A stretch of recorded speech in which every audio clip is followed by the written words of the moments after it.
मोती कार्यक्रम में आपका स्वागत है। ओम शांति। परमात्मा के बारे में एक मत तो यह है कि सब कुछ परमात्मा ही करता है। दूसरा यह है कि परमात्मा केवल मनुष्य आत्माएं जो कर्म करती हैं उनको ऑब्जर्व करते हैं और अच्छे और बुरे कर्मों का फल देता है। तीसरी मत यह है कि परमात्मा सब जगह है, अर्थात करने वाला भी वही है, करवाने वाला भी वही है।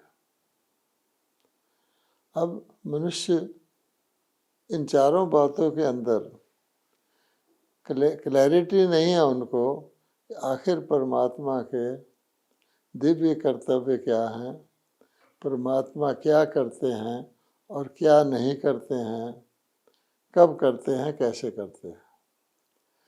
आज हम इसी विषय पर चर्चा करेंगे क्योंकि ये सभी प्रकार की मान्यताएं विरोधाभासी हैं, एक दूसरे से विपरीत हैं। अब जैसे कहा जाता है सब कुछ परमात्मा ही करता है, उसके साथ ये भी कहा जाता है कि परमात्मा के हुक्म के बगैर तो पत्ता भी नहीं हिलता। अब इन दोनों में भी फर्क है। एक है कि सब कुछ परमात्मा ही कर रहा है और दूसरा है कि परमात्मा हुक्म दे रहा है किसी चीज़ के होने के लिए। अर्थात अगर परमात्मा किसी चीज़ के करने का हुक्म नहीं देता तो वो चीज़ नहीं हो सकती। इसलिए आज हम इस बात के ऊपर विचार करेंगे, चर्चा करेंगे कि आखिर परमात्मा क्या करता है और क्या नहीं करता। एक मान्यता ये है कि परमात्मा करण करावनहार है। अब करण करावनहार में तो ये बात आ जाती है कि कुछ करता भी है और कुछ करवाता भी है। तो परमात्मा क्या करता है, क्या करवाता है, इस पर आज हम शुरू करेंगे।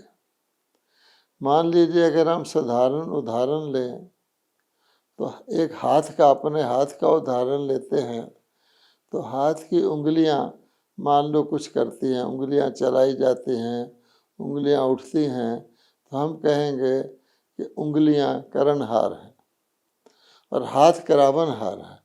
क्योंकि हाथ की ही उंगलियां हैं तो हाथ तीन उंगलियां भी खड़ी कर सकता है, दो भी कर सकता है, कई काम पांचों उंगलियों से करता है। तो ये स्पष्ट है कि हाथ इस हालत में करणहार, हाथ करावनहार है और उंगलियां उसकी करणहार है। अगर हम इसी एग्जाम्पल को और आगे बढ़ाएं तो हम क्या पाएंगे कि अगर हाथ करावनहार था उंगलियों से, तो अगर पूरे बाजू को लें तो हम कहेंगे पूरे बाजू में हाथ करणहार है, उंगलियां भी करणहार हैं, हाथ उंगलियों के द्वारा करवा रहा है। लेकिन करावनहार इसमें पूरा बाजू है, क्योंकि अगर बाजू नहीं होगा तो हाथ कुछ भी नहीं कर सकता है। इसलिए ऐसा हो जाता है। इसी प्रकार से अगर हम पैरों को लें तो पैर करणहार हो जाते हैं और टांगे करावनहार हो जाती हैं। ये एक साधारण उदाहरण है। इसको और आगे बढ़ाएं तो अपने हम सारे जीव आत्मा अपने आप को देखें तो हम कहेंगे कि शरीर करणहार है। हमारा सारा शरीर, सारी इंद्रियां करणहार है और आत्मा इसकी करावनहार है। क्योंकि जब तक आत्मा अंदर है तो आत्मा ही शरीर की इंद्रियों से करवाती है। तो आंखें देखती हैं, कान सुनते हैं, जो कुछ भी शरीर करता है उस करणहार शरीर है, करावनहार आत्मा है। अब अगर हम और ज़रा इसको गहराई से देखें तो आत्मा के अंदर भी मन बुद्धि जो सूक्ष्म इंद्रियां हैं वो करणहार हैं और आत्मा करावनहार है। अर्थात आत्मा अपने मन बुद्धि रूपी सूक्ष्म इंद्रियों के द्वारा शरीर से करवाती है, और आत्मा के सापेक्ष में हम कहेंगे कर्म इंद्रिया करणहार है, आत्मा करावनहार है। अच्छा, अब आगे इसकी गहराई में जाएं तो आत्मा कैसे करवाती है, आत्मा क्या है, तो फिर ऐसा लगता है कि आत्मा अपने संस्कारों के द्वारा करवाती है। जैसे जैसे जिस आत्मा के संस्कार होते हैं उसके द्वारा ही वो अपनी सूक्ष्म कर्म इंद्रियों के द्वारा और स्थूल इंद्रियों कर्म इंद्रियों के द्वारा करवाती है। तो आत्मा सूक्ष्म इंद्रियों द्वारा करवाती है तो आत्मा करावनहार हो गई, सूक्ष्म इंद्रियां करणहार हो गई, और सूक्ष्म इंद्रियां आगे शरीर की इंद्रियों को इंस्ट्रक्शन देती हैं कि हाथ को उठाना है, हाथ को जोड़ना है, हाथ को आशीर्वाद के मुद्रा में लाना है, तो स्थूल इंद्रियां करणहार हो जाती हैं। अब यहाँ एक बात विचार करने की है, वो ये है कि आमतौर पे सभी लोग ऐसा समझते हैं कि हमारा मन ही सब कुछ करने का पहला मूल आधार है, जिसको हम संकल्प कहते हैं। कि हर चीज़ जो है मन के अंदर उठती है।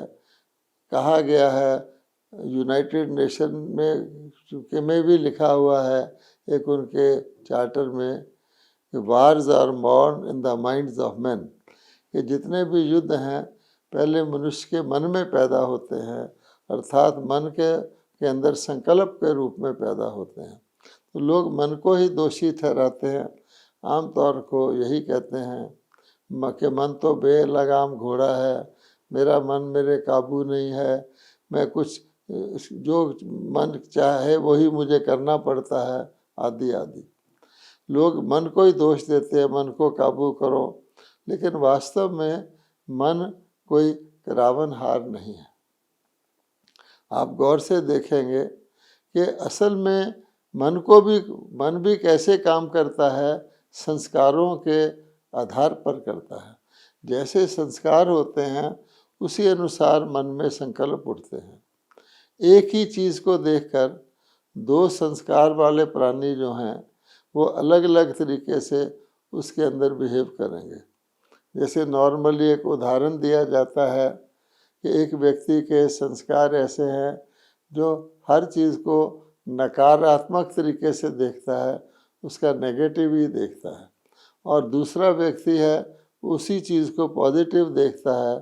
तो मान लीजिए एक गिलास है, उसमें आधे गिलास में पानी भरा हुआ है, तो जो नकारात्मक संस्कार वाला होगा उसका मन को देखकर वो कहेगा आधा गिलास खाली है, और जो सकारात्मक वाला होगा वो कहेगा आधा गिलास भरा हुआ है। अब देख तो मन रहा है, मन देख करके संकल्प कर रहा है, लेकिन मन के पीछे जो संस्कार हैं वो अगर पॉजिटिव हैं, यानी सकारात्मक है, अच्छा देखने वाले हैं, शुभ सोचने वाले हैं, उससे उसके अनुसार होता है। कहने का भाव ये है कि मन अपने आप कुछ नहीं करता, जो जिस प्रकार के आत्मा के संस्कार होते हैं उसके अनुसार ही मन करता है। मन एक टोंटी है पानी की, जैसे पानी की टैप होता है, और संस्कार को हम कह सकते हैं जैसे एक टैंकी होती है ऊपर, तो टोंटी में वही पानी निकलेगा, वैसा ही निकलेगा जैसा टैंकी में होगा। अगर टैंकी में गंदा पानी है, साफ पानी नहीं है, तो टोंटी से गंदा पानी ही निकलेगा। अगर टैंकी में गर्म पानी है तो टोंटी से गर्म पानी निकलेगा। मान लीजिए कि अगर टैंकी में हरे रंग का पानी है तो टोंटी में हरे रंग का पानी नहीं। इसलिए हमें मन को दोष नहीं देना चाहिए, मन तो डिलीवर कर रहा है केवल, लेकिन वास्तव में अगर कोई चीज़ गलत है या ठीक है, खराब है या अच्छी है, उसका आधार संस्कार है। तो हम इस नतीजे पर पहुँचे कि आत्मा अपने संस्कारों के अनुसार ही सोचती है, समझती है, निर्णय करती है, बोलती है, कर्म करती है। इसलिए अगर देखा जाए, सारी बात का सार ये निकलता है कि जब तक व्यक्ति के संस्कार परिवर्तन नहीं होते, उसमें टेम्परेरी किसी बात को देखकर किसी चीज़ से प्रभावित होकर परिवर्तन आ सकता है, लेकिन उसमें स्थायी परमानेंट परिवर्तन नहीं आ सकता, क्योंकि उसके संस्कार फिर उस पर हावी हो जाते हैं। उदाहरण के तौर पर मान लीजिए एक व्यक्ति शमशान घाट में किसी अपने इष्ट जन की संस्कार करने के लिए जाता है। अब वहाँ का वातावरण ऐसा होता है, उदासी का वातावरण होता है कि देखो ये आत्मा चली गई, क्या ले गई, आदि आदि। उस वक़्त उस व्यक्ति के मन में उस वातावरण को देखकर उसके मन में भी यही ख्याल आएगा कि क्या ज़िंदगी है, देखो क्या साथ ले गया, आदि आदि। अब ये मन के अंदर क्षणिक अल्पकालिक प्रभाव है। जो ही वो बाहर आएगा शमशान घाट से तो सोचना शुरू कर देगा, पता करें ये क्या छोड़ गया है। यानी वो सोचेगा इसकी जायदाद का कुछ हिस्सा मुझे भी मिलने वाला कि नहीं है। अब ये उसका परमानेंट संस्कार है। इसलिए अगर व्यक्ति को ये सोचना है कि मुझे मूलभूत परिवर्तन करना अपने अंदर, तो संस्कारों का परिवर्तन करना पड़ेगा। पुराने संस्कारों को मिटाना होगा, या यूँ कहते हैं भस्म करना होगा, क्योंकि कोई चीज़ जब भस्मीभूत हो जाती है तो दोबारा पैदा नहीं होती। अगर उसमें थोड़ा सा किसी चीज़ का अंश भी रह जाता है तो अंश का वंश सहज हो जाता है। इसलिए भारत में मुर्दा जलाने के समय मुर्दे को भी जला करके ख़त्म कर दिया जाता है, ताकि कोई भी किसी प्रकार का बॉडी का शेष ना रहे। अगर आप रखेंगे तो उसके अंदर भी जर्म्स आदि पैदा हो जाते हैं। ऐसे ही किसी भी बात को अगर आप सिर्फ भुला देंगे वो फिर आ जाएगी, अगर उसको भस्मीभूत कर देंगे फिर नहीं आएगी। इसलिए भारत के अंदर भस्म का बहुत महत्व है। ख़ास तौर पे धार्मिक क्षेत्र में कई साधु लोग भी अपने शरीर पर भस्म मलते हैं। आजकल समझते हैं कि शायद सर्दी से बचने के लिए मलते हैं। शंकर जी पहाड़ों पर रहते थे इसलिए भस्म मलते थे, लेकिन भस्म का अर्थ यही है जिस वो चीज़ दोबारा उसमें पैदा ना हो सके। तो हमें अपने खराब संस्कारों को, जो दुख देने वाले संस्कार हैं, उनको हमें भस्म करना होता है।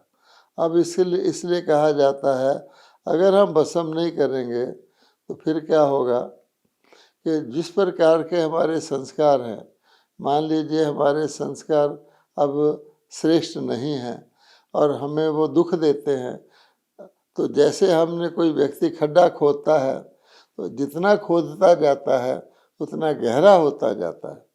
इसी प्रकार से हमारे संस्कार भी और पक्के होते जाते हैं।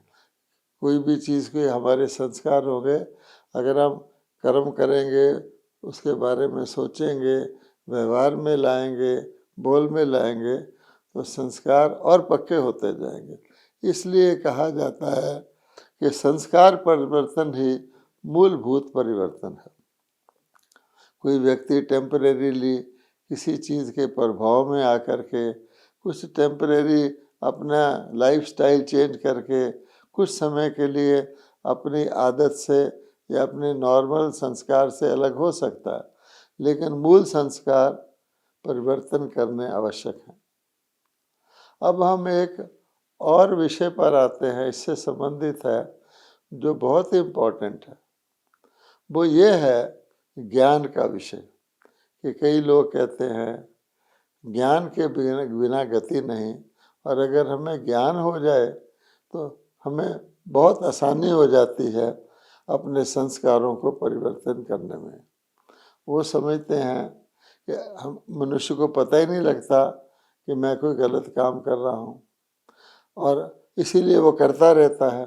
अगर उसको ज्ञान मिल जाए कि जो तू कर रहा है वो गलत है, वो यथार्थ है, वो पाप है, और इसी कारण से तुम दुखी हो, तो फिर व्यक्ति को पता लग जाता है कि ये करना ठीक है, ये करना ठीक नहीं है। इसी को लोग ज्ञान व नॉलेज समझते हैं, अच्छे और बुरे का, सच और झूठ का ज्ञान। परंतु अगर आप गहराई से देखेंगे कि अच्छे और बुरे का ज्ञान के बाद भी मन अच्छा नहीं कर पाता है, बुरा छोड़ नहीं पाता है। उसका कारण क्या है कि ज्ञान हमको हो गया, लेकिन जो पिछले संस्कार हैं, मान लीजिए पिछले संस्कार बुरे हैं, कोई गलत करने के हैं, जो दुख देने वाले हैं, तो वो संस्कार मन को करने ही देंगे अच्छा, यद्यपि वो अच्छा जानता भी है। आप देखेंगे कि मान लीजिए कोई व्यक्ति शराब पीने का आदी है और शराब पीते पीते उसकी ये हालत हो गई है, अब उसके फेफड़े खराब हो गए हैं, सेहत ठीक नहीं रहती, उसको अपनी जान का खतरा है, लेकिन वो शराब पीने का आदी है, उसके बगैर रह नहीं सकता, उसकी सेहत और बिगड़ती जाती है। अब सब लोग उसको, घर वाले एडवाइस करते हैं कि तेरी मृत्यु हो जाएगी या तू किसी भीषण रोग से पीड़ित हो जाएगा, इसलिए तू डॉक्टर के पास जा। हमारी तो नहीं सुनता, डॉक्टर के पास जा, राय ले। और डॉक्टर जब उसको एग्जामिन करता है और वो सचमुच देखता है ये तो बिल्कुल ही इसके लंग्स खराब हो चुके हैं और इसकी तो कोई ना कोई बीमारी इसको घेरने वाली है और ऐसी सख्त बीमारी आने वाली है जिसके कारण इसकी मृत्यु भी हो सकती है। अब डॉक्टर उसको समझाएगा कि देखो भाई, शराब तो तुम पीते हो, तुम्हें आदत पड़ी हुई है, लेकिन अब तुम्हारी जान का सवाल है। तुम सोच लो, अगर और शराब पीते रहे तो बहुत जल्दी ही तुम्हारी मृत्यु का भी खतरा हो सकता है। अब वो व्यक्ति को डॉक्टर अच्छी तरह समझाता है, उसको बताता है, उसकी रिपोर्ट बताता है और व्यक्ति के मन में सचमुच भय पैदा होता है कि मेरी हालत ये हो गई है, अगर मैं और शराब पीता रहूँगा तो मेरी बहुत सख्त हॉस्पिटल में एडमिशन, आईसीयू में जाना और मृत्यु निश्चित है, इतना भय उसको हो जाता है। लेकिन फिर भी अब क्योंकि उसका संस्कार बहुत गहरा शराब पीने का है, फिर भी वो शराब पिएगा ही पिएगा। और डॉक्टर उसको मना करेगा तो कहेगा डॉक्टर साहब, मैं आपके पाँव पड़ता हूँ, हाथ जोड़ता हूँ, आप मेरी शराब छुड़वा दो। मैं समझ रहा हूँ, मैं छोड़ना चाहता हूँ, लेकिन मेरे को शराब की बहुत बहुत खराब आदत है, मेरा ये संस्कार बन चुका है। एक तो ये है कि केवल ज्ञान होना किसी चीज़ का ये गलत है, उस ज्ञान के बाद वो चीज़ छूट जाए, ऐसा नहीं है। हम सब जानते हैं, बहुत से मनुष्य कहते हैं मुझे पता है ना अच्छा क्या है बुरा क्या है, ठीक क्या है गलत क्या है, फिर मुझे और कौन से ज्ञान की आवश्यकता है। आजकल के पढ़े लिखे लोग प्राय ये कहते हैं, क्योंकि हमारी धार्मिक पद्धतियों में बहुत सा रूढ़िवाद, बहुत सी चीज़ें जिसको हम ब्लाइंड फेथ कहते हैं, जो लॉजिकल नहीं है, वो घुस गई हैं। उसको देखकर व्यक्ति ये कहता है। लेकिन देखा जाए, अगर मुझे अच्छे और बुरे का ज्ञान है तो फिर मुझे बुरा तो छोड़ देना चाहिए, अच्छा ही अच्छा करना चाहिए। तो जितने लोग 99.9% कहते हैं मुझे अच्छे बुरे का ज्ञान है, फिर भी वो कहते हैं कि मेरे अच्छा तो करना चाहता हूँ पर मेरे से होता नहीं है, बुरा तो छोड़ना चाहता हूँ पर मेरे से छूटता नहीं है। इसका मतलब क्या हुआ कि ज्ञान काफ़ी नहीं है। दूसरी बात क्या है कि जो कुछ हम कर चुके हैं अब तक, इस जन्म में कर चुके हैं और पिछले जन्मों में भी ऐसे ही संस्कार रहे होंगे, कर चुके हैं, वो जो है वो तो बदल नहीं सकता। अगर मैं बिल्कुल पूरी ब्रेक लगाकर अपने आप से दृढ़ प्रतिज्ञा करके भी सोचूं कि आज के बाद मैं ये गलत काम नहीं करूँगा, तो केवल आज के बाद के ही मेरे कर्म अच्छे होंगे, जबकि मेरे पिछले अनेक जन्मों के कर्म खराब हैं। आप देखिए तो पिछले जन्मों का प्रभाव मुझे आज के बाद भी ज्ञान होते हुए भी प्रैक्टिकल में अच्छा नहीं करने देगा। इसलिए कहा जाता है कि जो ज्ञान है, ज्ञान के साथ शक्ति भी चाहिए। वो डॉक्टर को यही कहता है, डॉक्टर मैं समझ गया हूँ, लेकिन मुझे ये मेरा लत या रोग, ये मेरी बैड हैबिट छुड़वा दो, तो उसके लिए शक्ति चाहिए।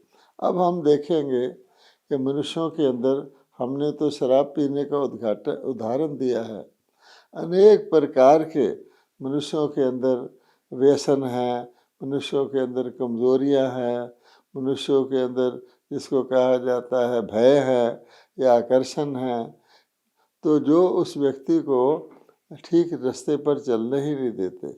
इसलिए इन सारे रोगों को कहा जाता है आत्मा निर्बल हो गई है।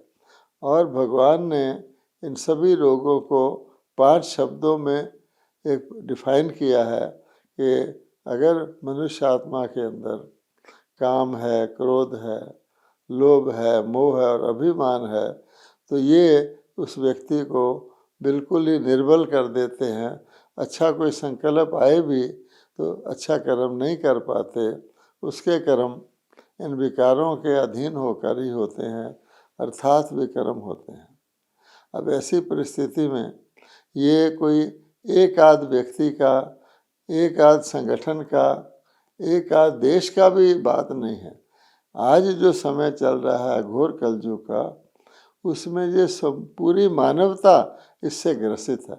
पूरी मानवता देख रही है कि जो हम कर रहे हैं वो हमें दुख का कारण बन रहा है, चाहे वो बोल रहे हैं, चाहे कर रहे हैं, चाहे सोच रहे हैं। क्या कारण है? तो दुख तो तभी मिलता है जब भी कर्म में यथार्थता ना हो, जिसको हम विकर्म कहते हैं। आज तो संवत भी भारत का विकर्मी संवत कहलाता है।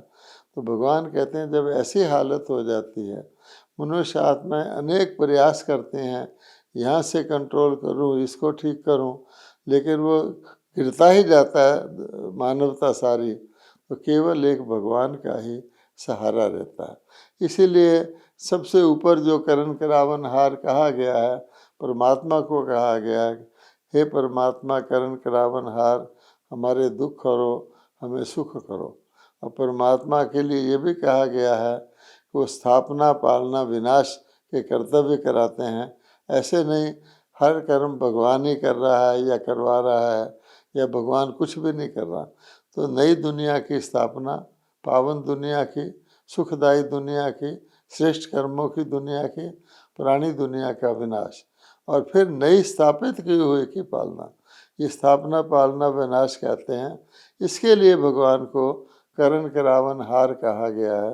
अब भगवान कहते हैं कि मैं करना तो मनुष्य आत्मा को है, मनुष्य आत्मा ही पतित बनी है, उनको ही पावन बनना है।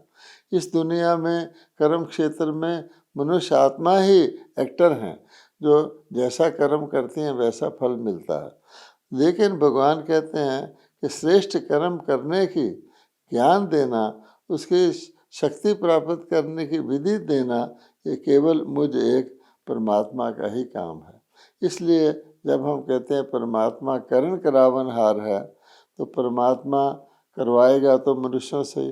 सारे मनुष्य तो परमात्मा का कहना भी नहीं मानते। शास्त्रों में लिखा हुआ है इतने थोड़े से पांडव थे जिन्होंने भगवान को पहचाना, बाकी तो कौरव सेना थी जिन्होंने भगवान की रचना को ज़्यादा पावरफुल माना। भगवान ने कहा मुझे मांग लो या मेरी सारी रचना को मांग लो, तो कौरवों ने खुशी से रचना को मांग लिया। तो भगवान कहते हैं इसके लिए रावणहार तो मैं हूँ, लेकिन करने वाले, ऐसी इच्छा रखने वाले, भगवान के द्वारा शक्ति प्राप्त करने वाले थोड़ी सी आत्मा है।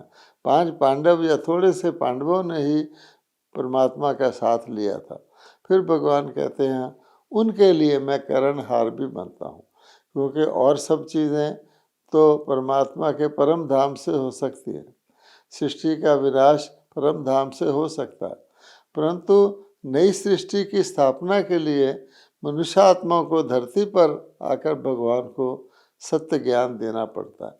इसलिए स्थापना का कार्य जो है परमात्मा कहते हैं मैं करणहार बन के करता हूँ, अर्थात मैं स्वयं धरती पर कलयुग के अंत में ब्रह्मा जी के माध्यम से आता हूँ और उनके मुख से ज्ञान देता हूँ, तीनों कालों का ज्ञान देता हूँ, तीनों लोकों का ज्ञान देता हूँ, समय का ज्ञान देता हूँ कि अब वही समय चल रहा है धर्म ग्लानि का, जबकि मुझे परिवर्तन करना है।